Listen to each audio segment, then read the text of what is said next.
the John Whipple House right here was built in 1677. This is one of the oldest homes in all of North America. Hello, history nerds, peeps, and friends. We are back in beautiful Ipswich, Massachusetts, the John Whipple House, the Ipswich Museum. We're gonna take a walk around town, talk about history. This town covers so much as far as early America, following the timeline, Benedict Arnold, George Whitefield, first period homes, you name it, it's here. Ipswich itself has more first period homes than any place in the country. So this place is like a living historical gem. I absolutely love it. That's why I keep coming back. It's been a little while since I've been here, and we saw that this was going to be open today. Finally, I have always wanted to go in here, so we are going to start off in the museum, take a tour hopefully, check it out, be covering all kinds of things. This is going to be really, really good. The history here is absolutely fascinating. So let's go. Here we go. Starting off, you start in the Ipswich Museum. And that is how you access tours to their other historic locations. And they have artifacts inside this beautiful home itself as well.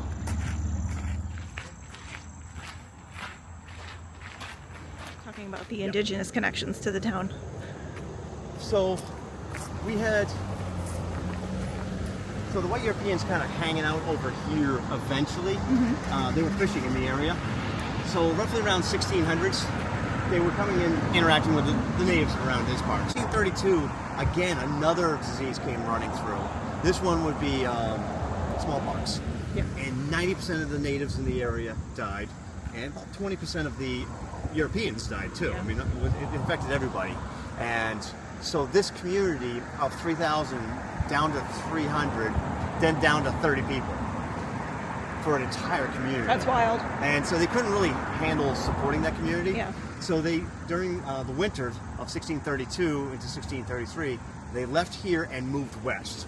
West back then would be Springfield, Massachusetts. Yeah, you're right. So that's why Agawam, Massachusetts is actually in Springfield.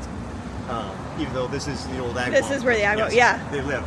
And so now we have all the white Europeans, and they find out this entire village is completely abandoned. So they go and leave 12 guys in a rowboat, leave Boston, come on up here and move into town, instant town. Yeah. Roads are already there. The entire infrastructure of an entire community is there. Next year's crops are ready to go in the ground, ready to go. Water source. Everything Yeah. is all here. Yeah. Yeah. Plug and play. Yeah. Gardens. Every house would have a garden. You're right. This is not your vegetable garden, even though technically you have vegetables in front of you. This was mostly, probably 90% was medicine. Yeah. Then dyes, for one, Sure. colored by shirt. And then a little bit of spices. Yeah. But mostly it's going to be medicine. Yeah. And you notice it's fenced in. That's because all your animals are free range. So your pigs and chickens will wander all over the place. And you want to keep them out of the medicine. And so 1654. I have always wanted to come in here. This is awesome. This is a family of 8 in this one room. Oh my God. Typical, and it was a commoner's house. Yeah. This is not a rich person's house. That's No. next door. Yeah. This is a commoner's house. Yeah. And the reason why we know this is this tragic story. Okay. 1654, this family 8, the youngest one, the baby, got into the thing behind you. Bad things happened. Oh. The community of Ipswich was very, very upset and distraught about this tragic experience they had. Yeah. So we had a town meeting, and one of the articles, article number 4, in our town meeting in 1654, was that the town decided to vote to fund to rebuild the house for them. This family, this is the Knight family. So we have in our town meeting records literally the bill of sale for everything you see in front of you. Oh wow. The sumner beam there, the common floor joist there. You've got the post there, the girt over there, the ledge, all the different parts and pieces you see in front of you. When we decided to do a reproduction, we had pretty much everything you need to know. Classic root cellar. Yeah. Oh, yeah. So this building, they had 4 rocks in the 4 corners, and that's what holds up the building. Then they put a rock wall in the center of the building so that the bears and the coyotes and foxes, whatever else, can't get into it, so they can put all their food supplies down in the cold storage down here. This is refrigerator, not freezer. They didn't have freezers back. Yeah, well, hey. Wow. Well, hey. I see what you did there. Yeah, okay. Sorry, bad jokes. This is the merchant's house. Yes. There are 47 houses in Ipswich that are from the first period. It's amazing. Yeah. We have more in Ipswich than the rest of the country combined. I know. I'm always telling people that. Like, if this green is amazing. Yes. You can look at every architectural style you want just by standing about 50 to 100 feet that direction. Yeah. And you got first period, second period, you got Georgian, you got Federalist, Federalist, you got the Mansard style of the French Revival, you got the Italianettes, you name it, we got it. It's amazing. It's all right here. Yep. I love it. Wrote their PhD on this in the 1950s. And if you notice, the labels are from the 1950s, and I don't have a clue what I'm looking at. But this is apparently what you would expect to see in a garden in the 1600s. Wow. Like, again, this is 90% medicine in front of you. Yep. About 8% dyes, and then just a little bit of spices. Not sure what I'm looking at. Yeah. But yeah. I mean, there's probably hyssop and cat's tail and I believe whatever violet you're saying. and yeah. Oh yeah, lavender. Yep. Better than the crap they give us now. This is one of the earliest preservation efforts. Yes, it is. It's 1927. That's when this house was moved. It was bought in 1896 or so. It's awesome. And turned into the Ipswich Historical Society. This was their meeting house, and then they moved it in the 1920s. Let's start with simple things. Right behind you, the original house, we just came through that door and we're looking through that window. Yeah. So the original house is from that beam over there, this side. Then you get by generation number 2, by the kids show up, then they added an addition on the back. By the time you get the grandchildren, they kept adding more, and then they kept adding and adding. I don't think anybody ever moved out. This house is not on its original spot. Originally, it was across the river on the other side where the mill is. That they moved it through town in 1927. Oh yeah. I mean, everybody loves that photo going over the bridge. That's the oldest bridge in North America. It is? Yes, it is. Joe Bridge. How did I miss that memo? Oh, it's a small thing. Yes. Future me here. This is the Franklin Avenue Bridge in Philly, and technically it's the oldest bridge in America. The one in Ipswich is just the oldest of its kind. This one's much older. Colonel Choate built that thing in 1762. Colonel Choate, like Choate. Yes, that guy. That guy. Yeah. Minor details. That's the stuff that keeps me awake at night. So this is an event where we went and drilled holes in all the old houses in town and did tree rings. And we have tree ring records in Ipswich for at least 600 years. So this tree, the last growth ring we can find was 1677. That's why we say that year. We think it might have been a little bit older, but who knows? 1677 is what it is. That's awesome. So you guys did deep forensics. Yes. That's one of the first things I usually ask when I go into a historic home. Did you do, and some people, I don't know. But you guys really were like... Yes, very much so. Yeah. That was in the 90s. We had a federal grant for that one. That's fantastic. Okay, so now you have a merchant's house. This is very large. These are rich people. And so what is a merchant of the 1600s? That would be someone that would invest in shipping. So the best fishing grounds in the world would be right off Ipswich here, near Gloucester, right off Massachusetts Bay. They would go fishing for cod, and they would because cod you basically can slice it open, throw some salt on it, and it dries beautifully. Very easy to pack, and it preserves really well, very, very easily. So that's why the state fish is the cod. So every marsh you see in the area, those marshes had drying racks. They caught millions of cod, not tens of thousands, millions of cod, and they dried them. So, okay, you can't eat a million pieces of cod.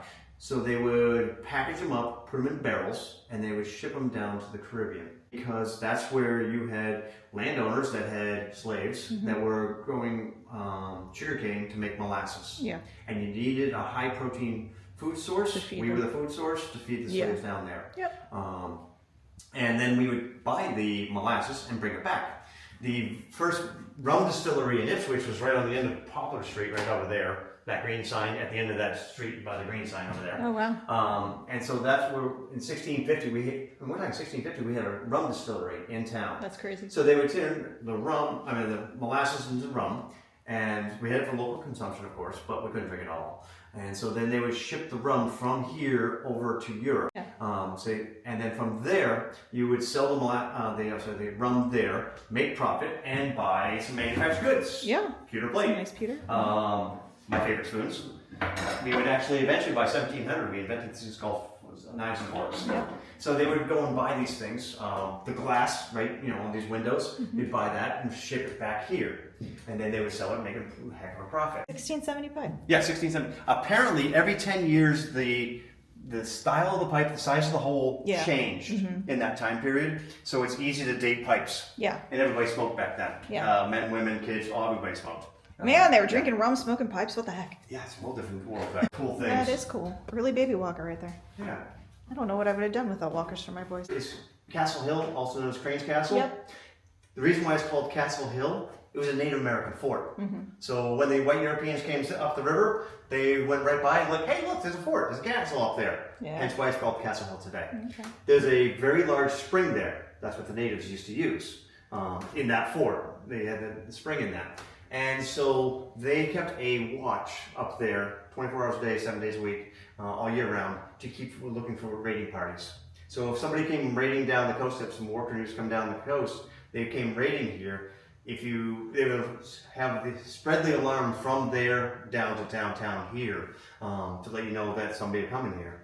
And what they were trying to raid for is manufactured goods, because and then they also wanted to steal your women and your children, need to repopulate, because And so you basically would have a house like this. Every 17th century house you ever been in, you have a big heavy door like this. Yep. Always have a wall directly across. Yep. You have a parlor to a side, whether it's left or right, and then you have a stairwell on the opposite side.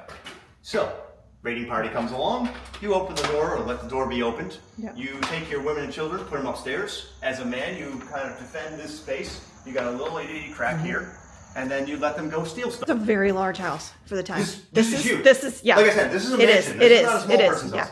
So that would be 1670s on there. This is 1690s. This is from the 1670, and this is from 1690. Thomas Dennis made this thing. That's his house, still exists today.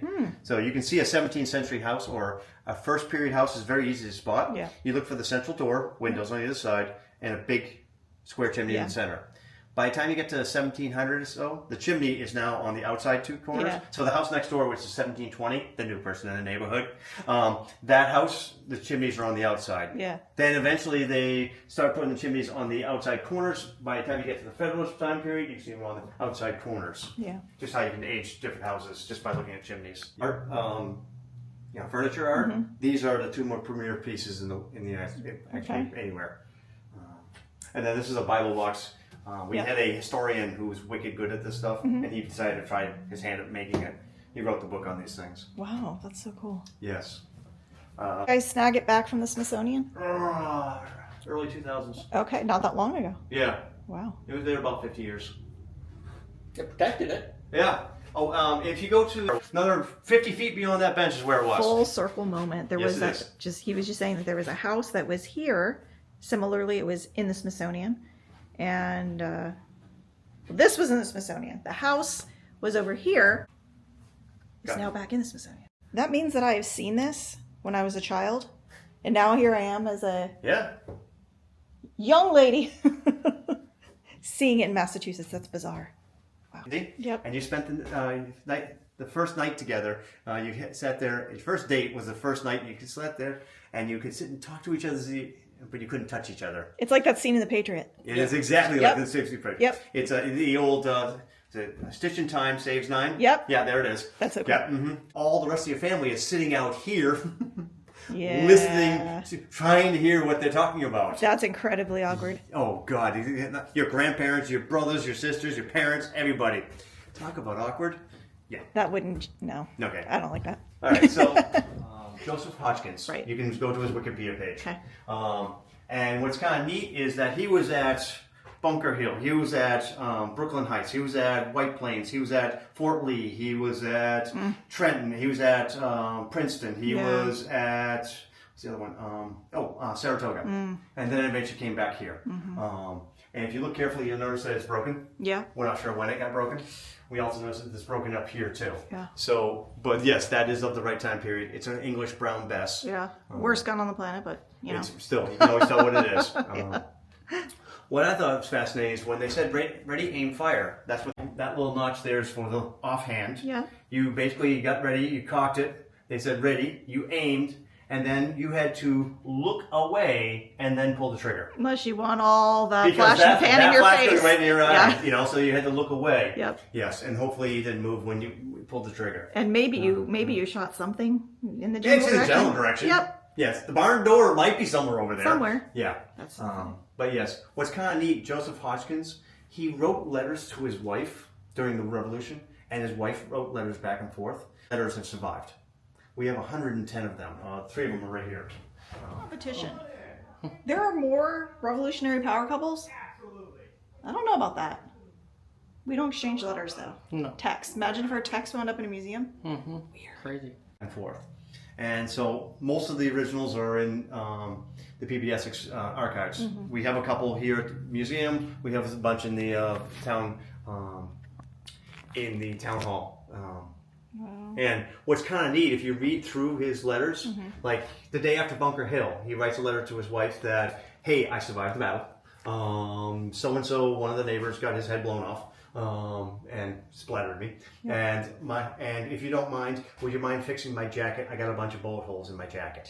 So he sent the letter and the jacket home so that you can fix that for him. That's a reality check. You know, Yeah. and that was kind of neat to be able to read that. Another one is a letter from her to him. He had been at Valley Forge, and he didn't write her letters for like 6 months. So she wrote a letter to him going, what are you doing? Cheating on me? You met another woman? You've run off with another woman? I mean, what? I haven't heard from you No, in 6 babe, months. I mean shoe leather. That's exactly, Yeah. That's his response. Was It's it? literally, I'm sorry, we had no paper, we were starving, I ate my shoe, I ate my boot, I ate my boot, Yeah. and in order to survive, but yes, we're okay, type thing. Yes. Well, it's kind of neat that the letters back and forth. Yeah. If you go to historic Ipswich, we have the town historian is a web guy, and he has gone and created about 450, 500 posts. And so you can read her letters, and their letters back and forth. He transcribed all of them, so you can actually read them. Historic Ipswich. I will leave a link in the description. Arnold invaded Canada from this field. Yes. Yes, yeah. So we're talking Revolutionary War. So we had Lexington conquered, we had Bunker Hill. George Washington comes over and takes charge. We have the British bottled up in Boston. This is now August of 1775. He's got a stalemate, trying to figure out how to break stalemate. I'm going to go after the logistics, go after this and there. So he looked around, found Benedict Arnold, who's kind of good at doing stuff, and they basically took 2 battalions. This little road here, up over to Newburyport, and then the 2nd Battalion came along here and stayed here. If you know your Revolutionary people, the Virginia Riflemen, they actually camped here for 3 days. They gave a demonstration of what a rifle can do. That were in these 2 fields, this field and the one up in there, unto the ships that were here in the harbor, and I'm literally looking at the harbor from here. And then they went and snuck up the coast of Penobscot. Yep. Then from the Penobscot, they went up over the mountains to St. Croix, down the St. Croix to the St. Lawrence, gets all the way to Quebec City. Christmas morning, apparently, in a snowstorm, we're now storming Quebec City, and gets all the way to the river gate, where Benedict Arnold gets shot in the left leg. And For the first time. yes, the first time he gets shot. It was in the left leg. beginning of the end. Yes, it was. Yeah. And unfortunately, yeah, he got shot there, and that's why Canada's not part of the United States. Yep. But came close, Yep. Yep. and the invasion started here in this field. Yeah. So that's kind of cool. Me again piping in to address the big elephant in the room. This is a portrait of the Reverend George Whitfield, who in 1740 came here to Ipswich, Massachusetts, and preached an amazing sermon in which he drove the devil out. Yeah. I conveniently have a vlog on him, so if you guys missed it, watch my Ipswich George Whitfield. I will put that link in the description as well. 1750s to 17, it was Revolution time. Let's go Much more Revolutions. civil. Yeah. Well, civil, I'm not sure. We burn the Hessians every night. Oh, yay! You know, because obviously we don't like them. That's the way. Yes. This is so great. Oh, This is really, really great. you can see inside the wall here. Another awesome tour guide experience. So you can see in the wall. Yeah. There's this corner chair. Again, roughly around Revolutionary times. And during the American Revolution, every male you can think of grabbed a gun and went away. And so the women were left behind. Future me here back again, just wanted to fill you guys in. Women were not always left behind. Sometimes they served important roles such as camp follower. They might have even picked up a cannon or a gun for their husband and became what's known as a real Molly pitcher. And the men were mostly the workers, and then the women used to do small jobs, and they needed some sort of income. So we used to have access to lace, English lace, but then, we have a little small revolution thing. So the women in this town went and started making lace, pillow lace. Think of the fashion of the time. Monica Washington, the easy person. She'd wear lace around her neck, she had it around her wrist, and then she had the old bonnet thingy. Yeah. So this is made out of flax, lace. And there was about 800 women in Ipswich at the end of the revolution that were basically making That lace. was so great, and it played right into so many things that we've either talked about or that I have been planning on talking about.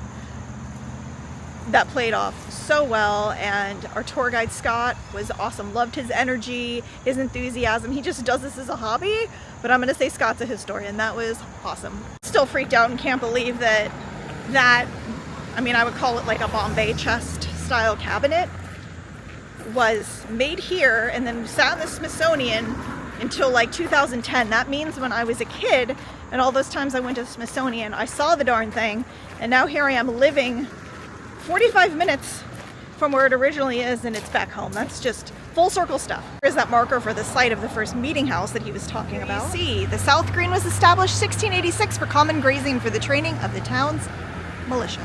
If you guys are thinking about checking this out, which I highly recommend, check their hours. It is $10 a person. Our NARM pass, that handy dandy pass that we bought at Old Sturbridge Village I keep talking about, covers this as well. This thing has paid for itself 5 times over, I'm telling you. Get the NARM pass wherever you are across this country. Seek out a museum that is part of NARM, that's a North American Reciprocal Museum Program. Buy the pass, it is so worth it. Okay, so that was excellent. Went back in there, talked to the guys, and Scott gave me this awesome map with the key.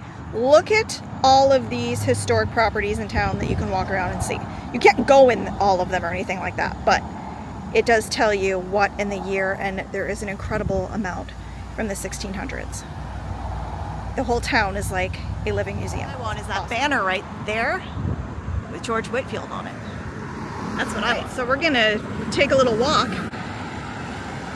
It is a very cool town.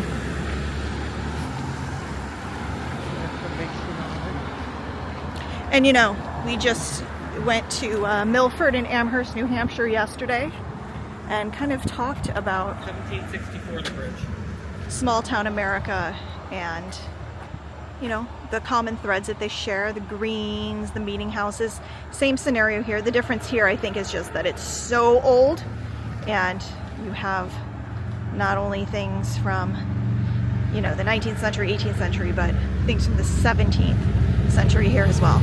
Castle Hill on the Crane, what Scott was explaining, that hill was a hill that the Indians would look over to check for colonial raiding parties because of the way it sits. Later on in the 20th century, it became mansion home and property to a very wealthy man, but it wasn't always such, and you can see how the hill there, if you went to the other side of that, and we actually thought about going there today. We're gonna save it for another day, but it's a beautiful home, similar to like the mansions in Newport, but it's kind of got some Pride and Prejudice vibes there, you see, with the front bowling green or lawn and everything. But it would have looked a lot different in the 1600s, and later on this beautiful home was built on it. But yep, once hill to check for marauders and invaders. And then this is kind of showing downtown, historic homes, the Ipswich Museum where we just were, and the Stone Arch Bridge that he was talking about. It says, winds its way through town center, crisscrossed by 3 stone arch bridges, including 1764 Choate Bridge, America's oldest double stone arch bridge. Okay, so it's the oldest double stone arch bridge, not necessarily oldest bridge altogether. That makes sense. And the Old North Burying Ground, I've taken you guys there before. It's down the street. So, small town, a ton of history. Out of towners, here is a map to kind of show you. So We live up here on the New Hampshire seacoast, and then you go into Salisbury Beach, Newburyport, Plum Island is over there. You come down, Newbury, Ipswich, where we are right now, Rowley.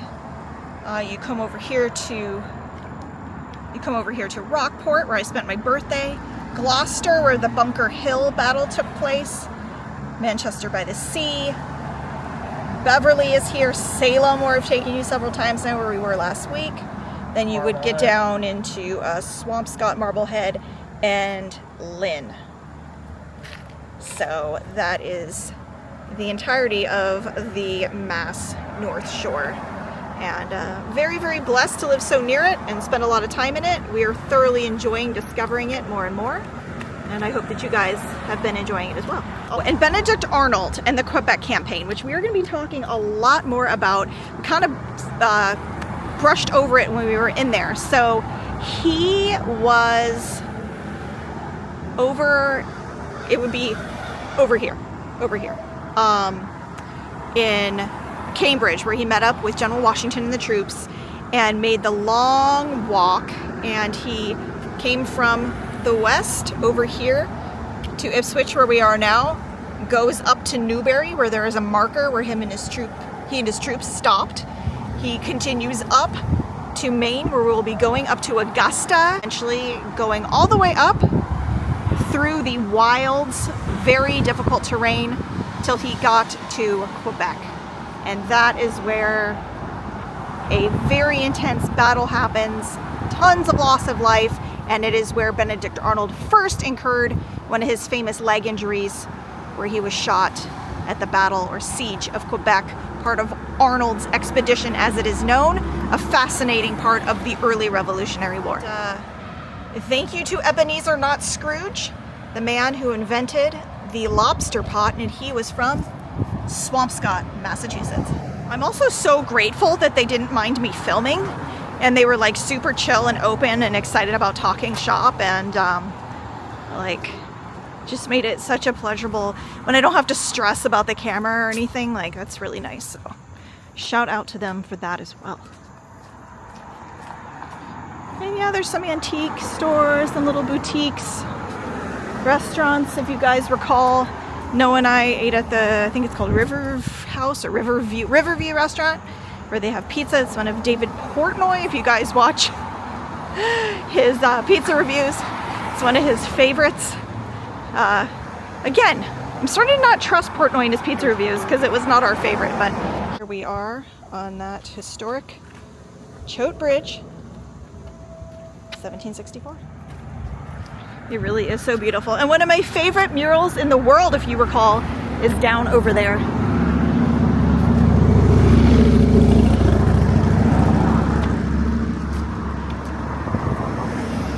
You know, just walking across the oldest stone arch bridge.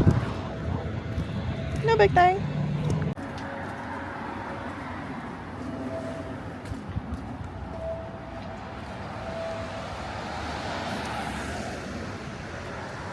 It's just a beautiful, beautiful town.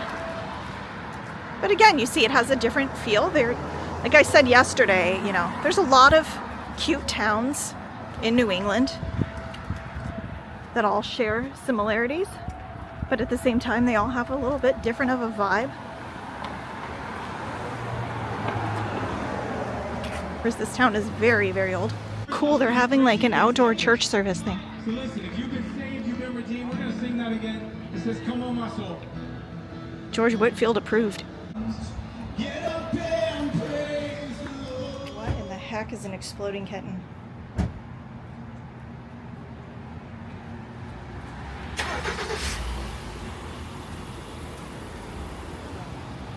I have no idea what an exploding kitten is. It doesn't sound pleasant. For the kitten especially. Yikes. I came inside Henry Bears Park. It's an adorable toy art game gift shop. And I asked the sweet girl behind the counter, I said, what the heck is an exploding kitten? I have to know. Turns out it's a card game and it actually sounds super fun. So yeah, nothing nefarious going on here. They are not exploding kittens in Ipswich, Massachusetts, don't worry. They have jelly cats. I have a friend who collects these. They have the actual cat My mascot. gosh, that's so cute.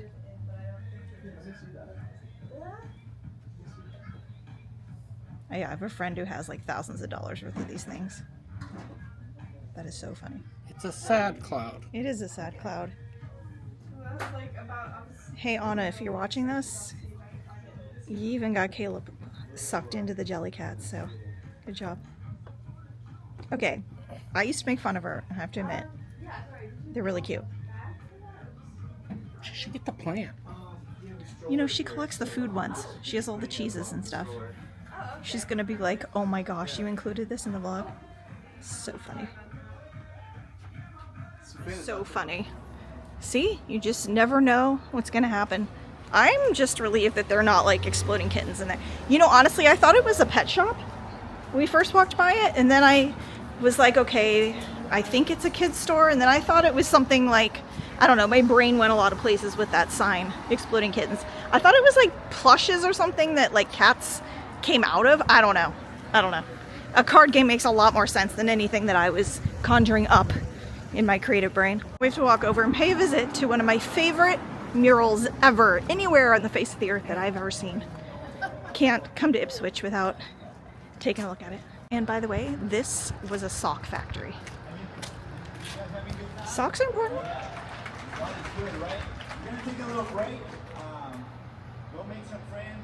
Coming up on the mural. All right, here is my favorite mural of all time. Really does a beautiful job of telling the story of Ipswich, which really does read like the story of America.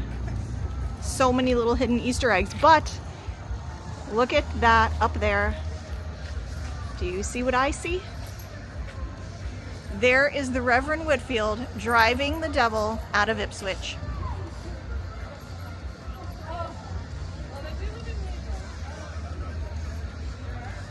You guys go back and watch my George Whitefield video. I don't think I had my good camera yet, but it's still one of my favorite videos because I love the content. Indian peace treaty going on there. We've got the Agawam village. Sons of Liberty there going against the Redcoats. We've got some Puritan action going on there. War of 1812.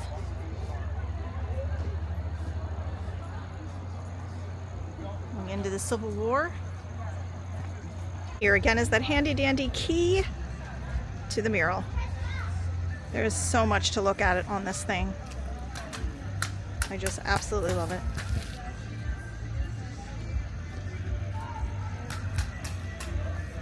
Oh, there it talks about the Whipple House moved across town and the Ipswich mill closed.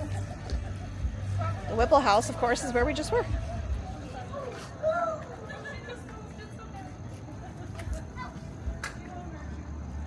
I love this thing.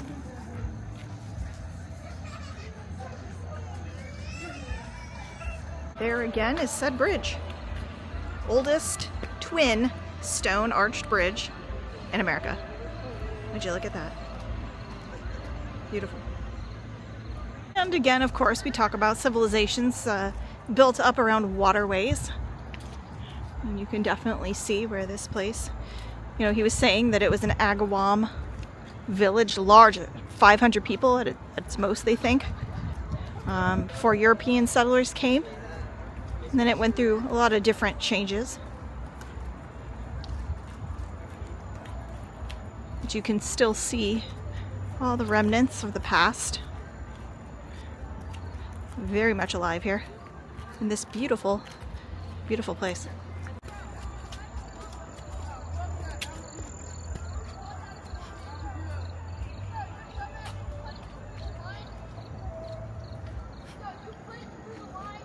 Kids out fishing, that's so cute.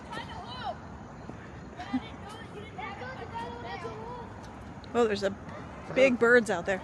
There's a giant bird right here. Big birds. Oh yeah, what is that thing? Some kind of duck. Hey bird experts, what is that thing? It's a duck. Are you sure it's not a goose? It's a duck. It's a goose. It's a seagull. You think that's a duck? That's a weird Yes, looking and duck. then there's the fish ladder. I know it's not a goose, you guys. I'm just kidding. Sarcasm. Whoa, look at this. The duck's sleeping. They spin their heads up. Oh yeah, maybe it is a duck. Fish ladder. Yeah.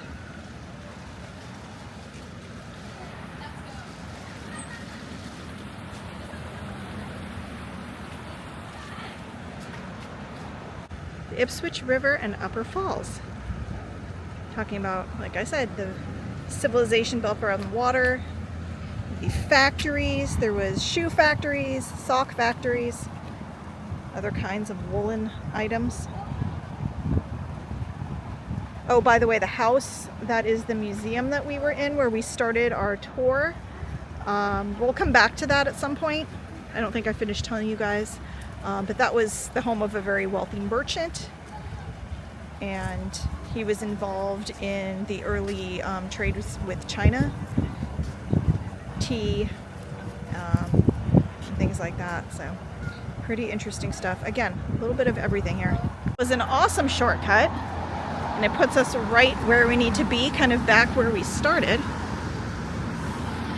So we're going to go back over here.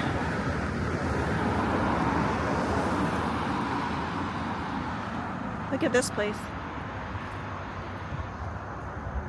1716, Dr. Philomena Dean House. Working on this Veterans Memorial Park. Wow. Medal of Honor. Yeah. Look at that. Jesse Story Jr. killed in action, Battle of Bunker Hill. Aaron Perkins killed in action, Battle of Bunker Hill. John Boardman killed in action, American Revolution. James Andrews killed in action, Battle of Bunker Hill.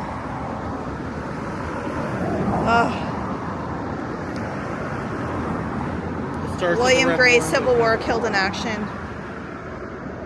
Albert Smith, Civil War, killed in action. Goes on. And then it goes to World War I. Yeah. Wow. Wow.